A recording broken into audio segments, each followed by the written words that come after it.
ಹರೇ ಶ್ರೀನಿವಾಸ. ಎಲ್ಲ ಅಧ್ಯಾತ್ಮ ಬಂಧುಗಳಿಗೆ ನನ್ನ ಭಕ್ತಿಪೂರ್ವಕ ನಮಸ್ಕಾರಗಳು. ನಮಃ ಶ್ರೀಪಾದರಾಜಾಯ ನಮಸ್ತೆ ವ್ಯಾಸಯೋಗಿನಿ, ನಮಸ್ತ್ರೀ ಪುರಂದರಾರ್ಯಾಯ ವಿಜಯಾರ್ಯತೆ ನಮಃ. ಜಯವಾಗಲಿ ಸಜ್ಜನ ಸಂತತಿಗೆ. ನಾನು ಡಾಕ್ಟರ್ ಸುಧಾ ನರಸಿಂಹರಾವ್ ದೇಶಪಾಂಡೆ, ಮೈತ್ರೇಯಿ ಕನ್ನಡ ಮಹಿಳಾ ಹರಿದಾಸ ಟ್ರಸ್ಟಿನ ಅಧ್ಯಕ್ಷರು. ಇತ್ತೀಚೆಗಷ್ಟೇ ನಮ್ಮ ಒಂದು ಸಂಸ್ಥೆ ಮೈತ್ರೇಯಿ ಕನ್ನಡ ಮಹಿಳಾ ಹರಿದಾಸ ಟ್ರಸ್ಟ್ ಎನ್ನುವ ಸಂಸ್ಥೆ ನೋಂದಾಯಿಸಲ್ಪಟ್ಟಿದೆ. ಇದರ ಮುಖ್ಯ ಉದ್ದೇಶಗಳು ಹಾಗೂ ಧ್ಯೇಯಗಳು ಉದಾತ್ತವಾಗಿದೆ.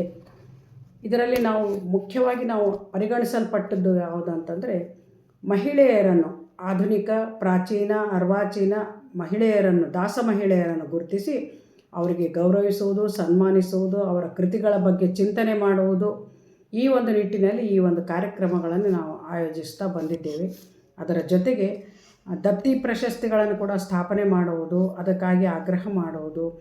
ಅನೇಕ ಮಹಿಳಾ ಹರಿದಾಸರು ತಮಗೆ ಗೊತ್ತಿರೋ ಹಾಗೆ ಎಲೆಮರೆಯ ಕಾಯಿಯಂತೆ ಅಳಿದು ಉಳಿದು ಹೋಗಿದ್ದಾರೆ. ಅವರನ್ನೆಲ್ಲ ಗುರುತಿಸಿ ಅವರ ಜೀವಮಾನದಲ್ಲೇ ಅವರನ್ನು ಗುರುತಿಸಿ ಸನ್ಮಾನಿಸುವುದು, ಅವರಿಗೆ ತಕ್ಕ ಗೌರವಗಳನ್ನು ನಾವು ಸಲ್ಲಿಸಬೇಕಾದ್ದು ನಮ್ಮ ಧರ್ಮ ಅನ್ನೋ ಒಂದು ಉದ್ದೇಶದಿಂದ, ಒಂದು ಸಮಾಜದ ಒಂದು ಸೇವೆ ಅನ್ನೋ ದೃಷ್ಟಿಯಿಂದ ನಾವು ಇದನ್ನು ನೋಂದಾಯಿಸಲ್ಪಟ್ಟಿದ್ದೇವೆ. ಅದರ ಜೊತೆಗೆ ನಾವು ಅನೇಕ ಸದಸ್ಯರನ್ನು ಕೂಡ ಹೊಂದಿದ್ದೇವೆ. ಇದು ರಾಜ್ಯದಲ್ಲಿ, ಕೇವಲ ರಾಜ್ಯದಲ್ಲಿ ಅಲ್ಲದೆ ಹೊರ ರಾಜ್ಯಗಳಲ್ಲಿ ಕೂಡ ಇದು ಏನಂತಂದರೆ ತನ್ನ ಒಂದು ಪರಿಧಿಯನ್ನು, ವ್ಯಾಪ್ತಿಯನ್ನು ಹೊಂದಿದೆ. ಅನೇಕರು ಕೂಡ ನಾವು ನೋಡೋದಾದರೆ ಇವತ್ತಿಗೆ 60-65 ಜನ ಸದಸ್ಯರು ಕೂಡ ನಮ್ಮೊಂದಿಗೆ ಇದ್ದಾರೆ ಅಂತ ಹೇಳಲಿಕ್ಕೆ ಹೆಮ್ಮೆ ಅನ್ನಿಸ್ತದೆ. ಇನ್ನು ಮುಂದಿನ ದಿನಗಳಲ್ಲಿ ಅನೇಕ ಕಾರ್ಯಕ್ರಮಗಳನ್ನು ನಾವು ಹಮ್ಮಿಕೊಳ್ಳುತ್ತಾ ಇದ್ದೇವೆ. ಇದು ಏನು ಮುಖ್ಯ ಉದ್ದೇಶಗಳು ಏನು ಅಂತಂದರೆ, ಮಹಿಳೆಯರನ್ನು ಗುರುತಿಸುವುದು. ಹರಿದಾಸ ಮಹಿಳೆಯರು ಅನೇಕ ತಮಗೆ ಗೊತ್ತು.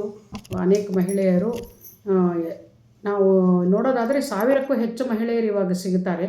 ಅದರಲ್ಲಿ ಪದವೀಧರರು, PhD ಅಂದರೆ ಡಾಕ್ಟರೇಟ್ ಪದವಿಗಳನ್ನು ಪಡೆದವರು, ಅಂಕಿತ ಆದವರು, ಹಾಗೂ ಸಂಗೀತದಲ್ಲಿ ಆಸಕ್ತಿ ಉಳ್ಳವರು, ಈ ರೀತಿ ಅನೇಕ ಒಂದು ಮಹಿಳೆಯರ ಗುಂಪು ನಮ್ಮ ಜೊತೆಗೆ ಸಂಘಟನೆಯಲ್ಲಿ ಪಾಲ್ಗೊಂಡಿದೆ.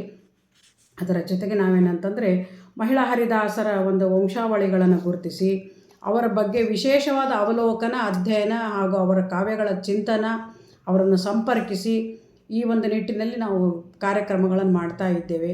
ಆದ್ದರಿಂದ ತಮ್ಮಲ್ಲಿ ಒಂದು ವಿನಂತಿ, ಕಳಕಳಿಯ ವಿನಂತಿ ಏನು ಅಂತಂದರೆ, ತಾವು ಕೂಡ ನಮ್ಮ ಈ ಒಂದು ಕಾರ್ಯಕ್ಕೆ ಅಥವಾ ನಮ್ಮ ಈ ಒಂದು ಸಂಸ್ಥೆಗೆ ಸದಸ್ಯರಾಗಿರಿ, ಮತ್ತು ನಮ್ಮೊಂದಿಗೆ ಕೈ ಜೋಡಿಸ್ರಿ. ಮಹಿಳಾ ಹರಿದಾಸರನ್ನು ಗುರುತಿಸೋಣ, ನಮ್ಮ ಮಾತೆಯರನ್ನು ಗುರುತಿಸಿ ಅವರಿಗೆ ಗೌರವವನ್ನು ಸಲ್ಲಿಸೋಣ. ಯಾಕಂತಂದರೆ ನಮಗೆ ಗೊತ್ತಿರೋ ಹಾಗೆ ಮನೆಯಲ್ಲೇ ನಾವು ಏನು ಕೆಲಸಗಳು ಮಾಡ್ತೀವೋ, ಯಾವ ರೀತಿ ನಾವು ಕಾವ್ಯಗಳನ್ನು ಮಾಡ್ತೀವೋ ಅದು ಅವರವರ ಕ್ಷೇತ್ರದಲ್ಲಿ ಮಾತ್ರ ಅವರಿಗೆ ಗೊತ್ತಿರ್ತದೆ ಹೊರತಾಗಿ ಉಳಿದ ಯಾವ ಕುಟುಂಬದಲ್ಲಾಗಲಿ ಹೊರಗಡೆ ಸಮಾಜದಲ್ಲಾಗಲಿ ಅವರ ಬಗ್ಗೆ ಪರಿಚಯಗಳು ಬಹಳ ಕಡಿಮೆ. ಎಲ್ಲ ಇಲ್ಲ ಅಂತ ನಾನು ಹೇಳ್ತಾ ಇಲ್ಲ, ಆದರೂ ಕೂಡ ಬಹಳ ಕಡಿಮೆ ಮಟ್ಟದಲ್ಲಿ ನಡೀತಾ ಇದೆ. ಆ ದೃಷ್ಟಿಯಿಂದ ಈಗ ಬದಲಾಗುತ್ತಿರುವ ಕಾಲಘಟ್ಟಗಳಲ್ಲಿ ನಾವು ಏನಂತಂದರೆ ಇವರನ್ನೆಲ್ಲ ಗುರುತಿಸಿ ಪ್ರಸ್ತುತ ಮಾಡಬೇಕಾಗಿದೆ. ಆದ್ದರಿಂದ ನಾನು ಏನಂತಂದರೆ ಈ ವಿಡಿಯೋವನ್ನು ಫೇಸ್ಬುಕ್ ಮೂಲಕ ಅಪ್ಲೋಡ್ ಮಾಡ್ತಾ ಇದ್ದೇನೆ. ಅನೇಕರು ಪ್ರತಿಭಾವಂತ ಮಹಿಳೆಯರು ಕೂಡ ಈ ಫೇಸ್ಬುಕ್ಕಲ್ಲಿ ಅವರು ತಮ್ಮ ಕೃತಿಗಳನ್ನು ಪ್ರಸ್ತುತಪಡಿಸ್ತಾ ಇದ್ದಾರೆ. ತಾವು ಏನಂತಂದರೆ ಸಾಹಿತ್ಯ ಲೋಕದಲ್ಲಿ, ಅನೇಕ ಸಾರಸ್ವತ ಲೋಕದಲ್ಲಿ ಕೆಲಸ ಮಾಡ್ತಾ ಇದ್ದಾರೆ. ವಿಶೇಷವಾಗಿ ದಾಸ ಸಾಹಿತ್ಯ. ಯಾಕಂತಂದರೆ ದಾಸ ಸಾಹಿತ್ಯ ಇದು ಏನಂದರೆ ವ್ಯಾಸ ಸಾಹಿತ್ಯನೇ ದಾಸ ಸಾಹಿತ್ಯವಾದ್ದರಿಂದ ಪ್ರಾಕೃತ ಭಾಷೆಯಲ್ಲಿ ಇದನ್ನು ಭಕ್ತಿ ಪ್ರಾಧಾನ್ಯತೆ ಕೂಡಿರುವುದರಿಂದ ನಮ್ಮ ಒಂದು ಸಾಮಾಜಿಕ ಕಳಕಳಿ ಕೂಡ ಇದರಲ್ಲಿ ಇದೆ. ಉಪದೇಶಾತ್ಮಕ ನುಡಿಗಳು. ಈಗ ಬದಲಾಗುತ್ತಿರುವ ಕಾಲಘಟ್ಟದಲ್ಲಿ ಯಾವ ರೀತಿ ನಾವು ಮಹಿಳೆಯರು ಈ ಒಂದು ಸಂಘಟನೆ ಮಾಡಿಕೊಂಡು ಸಮಾಜಕ್ಕೆ ನಾವು ಸೇವೆ ಸಲ್ಲಿಸಬಹುದು ಅಥವಾ ಸಮಾಜಕ್ಕೆ ನಾವು ಏನು ಕೊಡುಗೆ ಕೊಡ್ಬೋದು ಅನ್ನೋ ದೃಷ್ಟಿಯಿಂದ ನಮ್ಮ ಸಂಪ್ರದಾಯಗಳಾಗಿರಲಿ, ಸಂಸ್ಕೃತಿ ಆಗಿರಲಿ, ಸಂಸ್ಕಾರಗಳಾಗಿರಲಿ, ಅವುಗಳನ್ನೆಲ್ಲವನ್ನು ನಾವು ಬಿಂಬಿಸಬೇಕು ಅನ್ನೋ ದೃಷ್ಟಿಯಿಂದ ನಾವು ಈ ಒಂದು ಉನ್ನತ ಮಟ್ಟವಾದ ಉದ್ದೇಶಗಳನ್ನು ನಾವು ಈ ಸಂಸ್ಥೆ ಹೊಂದಿ ಇದನ್ನು ನಾವು ಪ್ರಾರಂಭ ಮಾಡ್ತಾ ಇದ್ದೇವೆ. ಅವರ ಅನುಭವದಿಂದ ಬಂದ ನುಡಿಗಳು ನಿಮಗೆಲ್ಲ ಗೊತ್ತಿರಬೇಕು. ಕುರಿತು ಓದದೆ ಕಾವ್ಯ ಪ್ರಯೋಗ ಪರಿಣಿತ ಮತಿಗಳು. ಮಹಿಳೆಯರ ಕಾವ್ಯಗಳು ಕೂಡ ಅನೇಕ ಮಾರ್ಮಿಕವಾಗಿವೆ. ನಮಗೆ ಗೊತ್ತಿರೋ ಹಾಗೆ ಬೆರಳೆಣಿಸುವಷ್ಟು ಕೇವಲ ಗಲಗಲಿಯವ್ವ, ಗಿರಿಯಮ್ಮ, ಭೀಮವ್ವ ಹಾಗೂ ಹೆಳವನಕಟ್ಟೆ ಗಿರಿಯಮ್ಮ, ಒಂದು ಅಂಬಾಬಾಯಿ, ಈ ಥರ ಒಂದು 4-5 ಜನನ ಮಾತ್ರ ನಾವು ಬೆರಳೆಣಿಸುವಷ್ಟು ಹೇಳ್ತೇವೆ ಹೊರತಾಗಿ 1000ಕ್ಕೂ ಮೇಲ್ಪಟ್ಟು ಮಹಿಳೆಯರು ಇದರಲ್ಲಿ ಈ ಸಂಸ್ಥೆ ಇದು ಸಾಹಿತ್ಯದ ಲೋಕದಲ್ಲಿ ಕೆಲಸ ಮಾಡ್ತಾ ಇದ್ದಾರೆ, ಕೃಷಿ ಮಾಡ್ತಾ ಇದ್ದಾರೆ. ಅವರಿಗೆ ಅತ್ಯಂತವಾದ ಒಂದು ಏನಂದರೆ ಮಾರ್ಗದರ್ಶನದ ಅವಶ್ಯಕತೆ ಕೂಡ ಇದೆ. ಹಾಗೂ ಅವರಿಗೆ ಪ್ರೋತ್ಸಾಹದ ಒಂದು ವಿಷಯವಾಗಿ ನಾವು ಏನಂತಂದರೆ ಅವರ ಜೊತೆಗೆ ಬೆನ್ನೆಲುಬಾಗಿ ನಿಂತು ನಾವು ಅವರ ಜೊತೆಗೆ ಸಂಘಟನೆ ಮಾಡಿ ಹೋಗಬೇಕು ಅನ್ನೋ ದೃಷ್ಟಿಯಿಂದ ಕೂಡ ಸಮಾಜದಲ್ಲಿ ಅವರನ್ನು ಗುರುತಿಸಿ ಒಂದು ಗೌರವಿಸಬೇಕು ಅನ್ನೋ ದೃಷ್ಟಿ ದೊಡ್ಡದು. ಅದರ ಜೊತೆಗೆ ಕೃಷ್ಣ ಜಪಗಳ ಒಂದು ಕಾರ್ಯಾಗಾರಗಳನ್ನು ನಡೆಸುವುದು, ಮಹಿಳಾ ಸಮ್ಮೇಳನಗಳನ್ನು ಮಾಡುವುದು, PhD ಪದವೀಧರರನ್ನು ವಿಶ್ವವಿದ್ಯಾಲಯದ ಮಟ್ಟದವರೆಗೂ ಅವರಿಗೆ ಸಮ್ಮೇಳನಗಳಲ್ಲಿ ಭಾಗವಹಿಸಲಿಕ್ಕೆ ಅವಕಾಶ ಮಾಡಿಕೊಡುವುದು, ಅಂಕಿತ ಆದವರಿಗೆ ಏನಂತಂದರೆ ಪರಿಷ್ಕರಣೆ ಮಾಡಿ ಅವರ ಒಂದು ಕೃತಿಗಳನ್ನು ಹೊರಗೆ ತರುವುದು, ಈ ರೀತಿ ಅನೇಕ ಧ್ಯೇಯ ಉದ್ದೇಶಗಳನ್ನು ಈ ಸಂಸ್ಥೆ ಹೊಂದಿದೆ.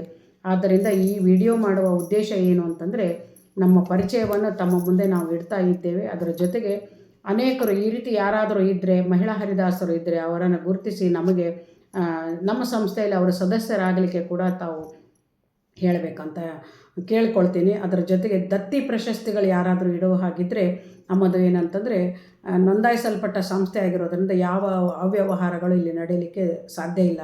ಅದರ ಜೊತೆಗೆ ದತ್ತಿ ಪ್ರಶಸ್ತಿಗಳ ಮಹಿಳೆಯರಿಗೆ ನಾವು ಮಾಡೋಣ ಅಂತ ಮುಂದಿನ ದಿನದಲ್ಲಿ ಅವರಿಗೆ ಒಂದು ಇದು ಸರಿಯಾಗಿ ನಡ್ಕೊಂಡು ಹೋಗಲಿ, ಯಾವುದು ನಿಲ್ಲಲಾರದೆ ನಡೀಲಿ ಅನ್ನೋ ಉದ್ದೇಶದಿಂದ ನಾವು ಇದು ಕಾರ್ಯಕ್ರಮಗಳನ್ನು ಮಾಡ್ತಾ ಇದ್ದೇವೆ. ಮತ್ತು ಆ ಮಹಿಳೆಯರನ್ನು ಕುರಿತಾಗಿ ಅನೇಕ ಅವರವರ ಮುಂದಿನ ದಿನಗಳಲ್ಲಿ ನಾವೇನಂದ್ರೆ ಅವರ ಜೀವನ, ಕೀರ್ತನಗಳು, ಸಾಹಿತ್ಯಗಳನ್ನು ಪ್ರಚುರಪಡಿಸಬೇಕು, ಪ್ರಸ್ತುತಪಡಿಸಬೇಕು, ಪ್ರಚಾರ ಮಾಡಬೇಕು ಅನ್ನುವ ದೃಷ್ಟಿಯನ್ನು ನಾವು ಹೊಂದಿದ್ದೇವೆ.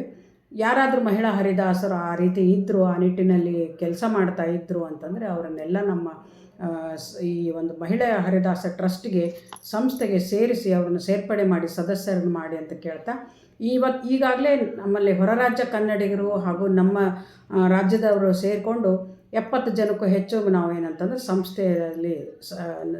ಸಂಸ್ಥೆಯಲ್ಲಿ ನೋಂದಾಯಿಸಲ್ಪಟ್ಟಿದ್ದಾರೆ. ಅದು ಹೆಮ್ಮೆಯ ವಿಷಯ. ಅದರ ಜೊತೆಗೆ ಕಾರ್ಯಾಗಾರಗಳನ್ನು ನಾವು ಮಾಡ್ತಾ ಕೃಷ್ಣ ಜಪ ಹಾಗೂ ಮಕ್ಕಳಿಗೆ ಭಗವದ್ಗೀತೆ, ವಿಷ್ಣು ಸಹಸ್ರನಾಮ, ಅರ್ಥಚಿಂತನೆಗಳು, ಈ ರೀತಿ ಅನೇಕ ಉಗಾಭೋಗಗಳು, ಕೀರ್ತನೆಗಳು, ಸುಳಾದಿಯ ಪ್ರಕಾರಗಳು, ಇದನ್ನೆಲ್ಲವನ್ನು ನಾವು ಮುಂದಿನ ದಿನಗಳಲ್ಲಿ ಮಾಡುವ ಒಂದು ಉದ್ದೇಶವನ್ನು ಹೊಂದಿದ್ದೇವೆ. ಇದಕ್ಕೆ ತಮ್ಮ ಸಹಕಾರ ಹಾಗೂ ಸಹಾಯ, ತನುಮನ ಧನದಿಂದ ತಾವು ಸಹಾಯ ಮಾಡಬೇಕು ಅಂತ ನಾವು ಇತ್ತೀಚೆಗಷ್ಟೇ ಬೆಳವಣಿಗೆಯಲ್ಲಿ ಬಂದಿರುವಂಥ ಈ ಸಂಸ್ಥೆಗೆ ತಮ್ಮ ಒಂದು ಪ್ರೋತ್ಸಾಹ ಧನವನ್ನು ಕೂಡ ತಾವು ನೀಡಿ ನಮಗೆ ಸಹಕರಿಸಬಹುದು. ಇದಕ್ಕೇನಂತಂದರೆ ನಮ್ಮ ಸಂಘಟನಾ ಕಾರ್ಯದರ್ಶಿಗಳನ್ನು ನೀವು ಸಂಪರ್ಕಿಸಬಹುದು, ಹಾಗೂ ನಮ್ಮ ಸದಸ್ಯರಾಗಲಿ ಅಥವಾ ನಮ್ಮ ಟ್ರಸ್ಟಿನ ಯಾರಾದರೂ ಸದಸ್ಯರಿಗಿನ ನೀವು ಸಂಪರ್ಕಿಸಿ ನೀವು ಈ ಒಂದು ನಿಟ್ಟಿನಲ್ಲಿ ನಮ್ಮ ಜೊತೆಗೆ ಕೈಗೂಡಿಸಬಹುದು ಅಂತ ಕೇಳ್ಕೊಳ್ತಾ, ಇನ್ನೂ ನಮ್ಮ ಸಂಸ್ಥೆ ಹೆಚ್ಚು ಪ್ರವರ್ಧಮಾನಕ್ಕೆ ಬರಲಿ ಅಂತ ನೀವು ಹಾರೈಸ್ರಿ ಅಂತ ಕೇಳ್ಕೊಳ್ತಾ ಈ ನನ್ನ 4 ನುಡಿ ನಮನಗಳನ್ನು ತಮ್ಮ ಮುಂದೆ ಅರ್ಪಿಸ್ತಾ ಇದ್ದೇನೆ. ಹರೇ ಶ್ರೀನಿವಾಸ. ನಮಸ್ಕಾರಗಳು.